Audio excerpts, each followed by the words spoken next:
পর্যটনে নতুন মাত্রা যোগাতে সুনামগঞ্জের টাঙ্গুয়ার হাওয়ে অনুষ্ঠিত হতে চলেছে ফোক ফেস্ট।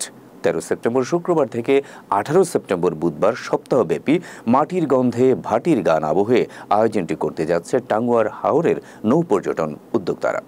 স্থানীয় লোকসঙ্গীত শিল্পীদের নিয়ে এই আয়োজনে অন্যতম আকর্ষণ হিসেবে থাকছে সোনার বাংলা সার্কাস ব্যান্ডের প্রবার রিপন, থাকছে জনপ্রিয় ব্যান্ড দল কৃষ্ণপক্ষ, আপন ঘর, সোহাগ শ্রাবণ ও দোতং পাহাড় খ্যাত সোহান আলী।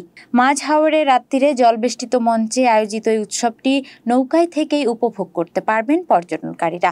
তবে এর জন্য চড়তে হবে টাঙ্গুয়ার হাওর ফোক ফেস্ট 2024 এর আয়োজনে জলের গান, তরি, ময়ূরাক্ষী ও ফ্লোটিং হাউস অব টাঙ্গুয়া নামক নিবন্ধিত হাউস বোটগুলোতে। এই আয়োজনে হসপিটালিটি পার্টনার হিসেবে থাকছে মহাজনের নাও, ডোঙা, জলপদ্ম, ফ্যান্টাসি অব টাঙ্গুয়া সহ বেশ কিছু হাউস বোট। মূলত হাওর পর্যটনের 2 দিন ও 1 রাত মিলিয়ে 3টি আলাদা আলাদা পর্বে উদযাপিত হবে এ বছরের আয়োজন। অনুষ্ঠানের মূল পর্ব আয়োজিত হবে তাহিরপুর উপজেলার টেকের ঘাটের ভাসমান রিসোর্ট মেঘদূতে। ফোকফেস্ট সম্পর্কে মহাজনের নাও এর মাসুকুর রহমান বলেন, জল ও জোছনার জনপদ খ্যাত ভাটি অঞ্চলে 12 সেপ্টেম্বর বাউল সম্রাট শাহ আব্দুল করিমের প্রয়াণ দিবস এবং 17 সেপ্টেম্বর ভরা পূর্ণিমাকে সামনে রেখে লোকসঙ্গীত, হাওর আর জ্যোৎস্না উদযাপনের মিশেলে পর্যটকদের এক অনন্য অভিজ্ঞতা দিতেই এই আয়োজন।